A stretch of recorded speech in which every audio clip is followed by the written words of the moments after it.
Vous connaîtrez la vérité, et la vérité vous affranchira.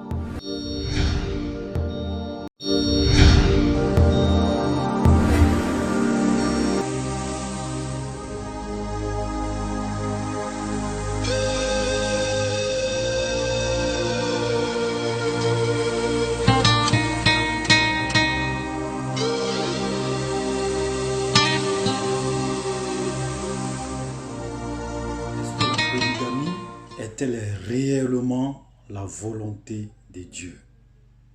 Salomon avait 1000 femmes, David avait plusieurs femmes. Avant de répondre à la question de savoir si la polygamie est la volonté de Dieu ou pas, je vous prie de suivre un extrait du débat entre deux pasteurs sur la polygamie. Suivez. On va aller plus loin. Merci. Comment Dieu peut-il clamer les parcours élogieux, si vous voulez, brillants de David, tout en étant polygame? Et Dieu ne dit même pas à David que je te punirai parce que tu étais polygame, tu avais beaucoup de femmes. Il lui dit par contre qu'il allait l'ajouter. Qu'est-ce que vous dites par rapport à ça? C'est aussi une image? Une très belle question. Merci. C'est pourquoi je te dis que la Bible nous dit tout. Quand quelqu'un fait le mal, on est qui? Il avait fait le mal. Quand quelqu'un avait fait ça, l'histoire de David nous a été rencontrée en entièreté pour que nous sachions comment Dieu a utilisé cet homme de David.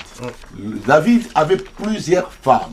Je t'ai dit que après le jardin de Don, là où Dieu avait exprimé sa volonté, là où Dieu avait établi l'homme, là où Dieu avait défini la vie de l'homme, l'homme avait connu la chute et Dieu l'avait chassé du jardin. Il lui a dit, comme tu as péché, va cultiver la terre. Et Dieu lui a dit, tu auras, il a dit à la femme, pour enfanter, tu auras des douleurs. Toi, l'homme, tu mangeras la sueur de ton front.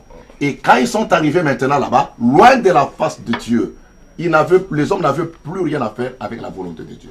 C'est comme ça que les hommes se sont mis à se multiplier et à se chercher de Dieu des doctrines et des coutumes pour pouvoir et même s'orienter. C'est dans ce contexte-là que nous trouvons aussi l'homme comme David. Donc, il a trouvé le monde en train de le faire. Pasteur Germain, pasteur Kassambakana, on continue. La question est celle de savoir, pasteur Kassamba, c'est à vous que je pose cette question. David, tous les prophètes, disons, la majorité des prophètes qui passent aujourd'hui pour des exemples, seraient-ils dans le péché tout en commettant la polygamie? Non, il ne pouvait pas vivre dans le péché tout en pratiquant la polygamie parce que j'ai démontré que la polygamie est venue de Dieu et que Dieu lui-même est polygame. Vous dites que Dieu est polygame? Pour parler de David, Dieu est polygame. Dans Ézéchiel 23, il a dit, j'ai épousé 2 filles qui m'ont donné des enfants, des fils et des filles. De David, dans 2 Samuel 12, Dieu dit à David au verset 8, je t'ai donné des femmes, je les ai moi-même placées dans ton sein. Si le nombre était insuffisant, j'allais encore ajouter. Donc, quiconque dit que la polygamie est un péché, il a blasphémé contre le Seigneur. Et il s'est placé sous la main. Dieu est polygame. C'est ce que ce pasteur vient de dire.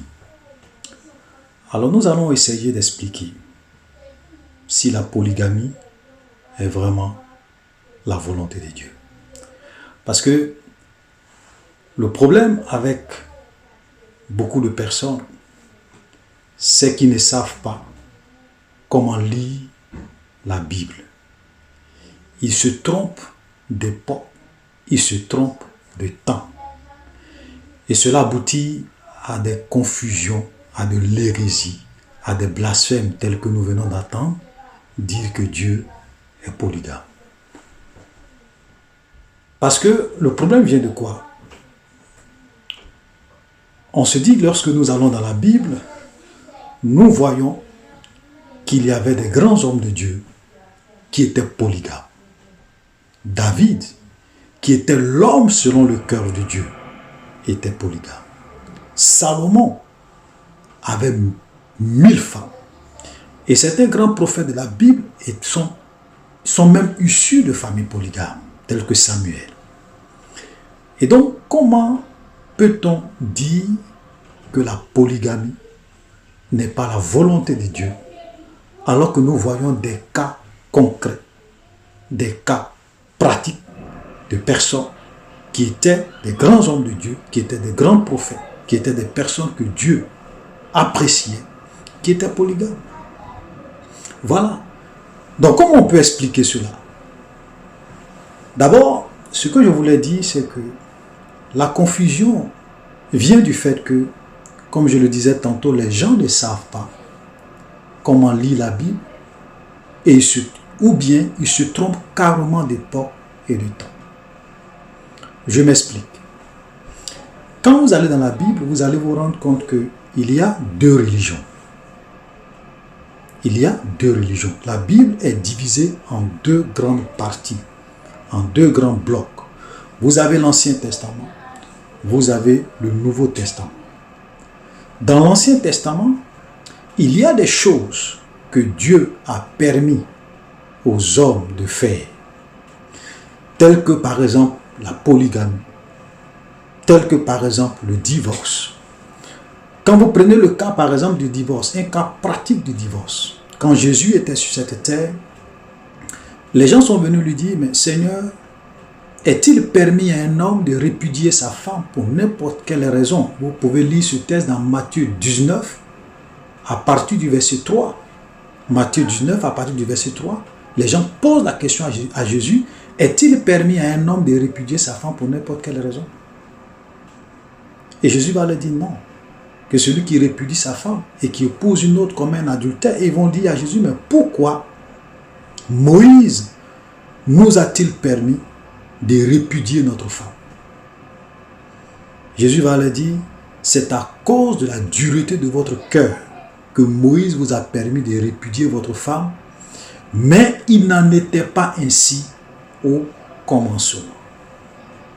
Ça veut dire que si on s'en tient à la loi de Moïse, on peut dire qu'en leur temps, effectivement, la polygamie était tolérée par Dieu, était permise par Dieu. Tout comme le divorce était aussi permise par Dieu. Tout comme plein d'autres choses que les gens faisaient dans l'Ancien Testament, que Dieu permettait, parce que le Messie, parce que Jésus n'était pas encore venu. Mais quand Jésus vient, et que les gens lui posent la question sur le mariage, sur le divorce, il a dit, il n'en était pas ainsi au commencement. Ça veut dire que si vous voulez connaître la volonté de Dieu concernant le mariage, vous devriez aller au commencement. Et quand on va au commencement, qu'est-ce qu'on voit? On voit la volonté clairement exprimée de Dieu qui est là. L'homme quittera son père et sa mère et s'attachera à sa femme et les deux deviendront une seule chair. Dieu a créé un homme et une femme au commencement pour dire que c'est ça la volonté de Dieu. Donc, quand si on va dans l'Ancien Testament, c'est normal que David soit polygame, c'est normal que Salomon ait 1000 femmes, c'est normal. En leur temps, c'était normal. En leur temps, c'était quelque chose qui était faisable. Dieu avait permis cela. Mais pour nous qui sommes maintenant dans la nouvelle alliance, dans la nouvelle religion que Jésus est venu établir, dans la nouvelle alliance que Jésus est venu établir, il ne nous est pas permis d'avoir plusieurs femmes.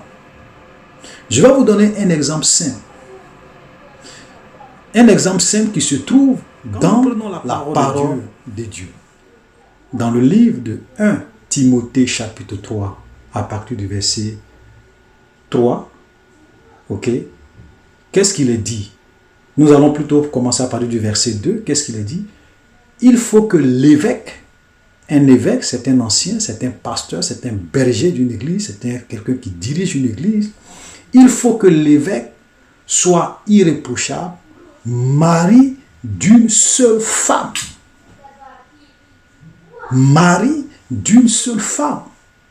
Sobre, modéré, réglé dans sa conduite, hospitalier, propre à l'enseignement. Au verset 12 également, concernant les diacres également, il dit il faut que les diacres doivent être mariés d'une seule femme. Ce monsieur, ce pasteur, il est pasteur d'une église et il est mari de plusieurs femmes. Il dit que la polygamie est la volonté de Dieu. Vous voyez comment les gens vraiment s'égarent, comment les gens se perdent.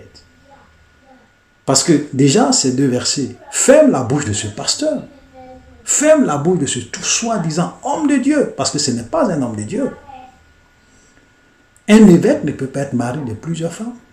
Même un diacre, un simple diacre dans une église ne peut pas être mari de plusieurs femmes. Mais lui, il est pasteur. Et il est mari de plusieurs femmes. Et il dit que la polygamie est légalisée. Chers frères et sœurs, nous vivons des temps que la Bible a qualifiés des temps de la fin, où il y aura beaucoup de faux hommes de Dieu, beaucoup de faux pasteurs, beaucoup de faux prophètes qui vont infiltrer l'église pour vraiment la détruire, pour vraiment enseigner des doctrines des démons, pour perdre les hommes, pour perdre les âmes. Voilà. La polygamie n'est pas la volonté de Dieu pour nous. Au temps de David, Dieu a permis. Au temps de l'Ancien Testament, Dieu a permis. Donc les gens pouvaient avoir plusieurs femmes. Tout comme ils pouvaient divorcer. Parce que si ce pasteur-là justifie qu'on peut être polygame, il doit aussi accepter le fait qu'on peut divorcer. Parce que même dans l'Ancien Testament, on peut aussi divorcer. Mais quand Jésus vient dire non, il n'en était pas ainsi au commencement. Soyez bénis. Je ne veux pas être vraiment trop long. Je voudrais simplement vous expliquer que la polygamie n'est pas du tout la volonté de Dieu. C'est une hérésie. Ce sont des doctrines de démons pour perdre les gens. Au commencement, Dieu a créé une femme et un homme. C'est ça la volonté de Dieu pour nous. Merci.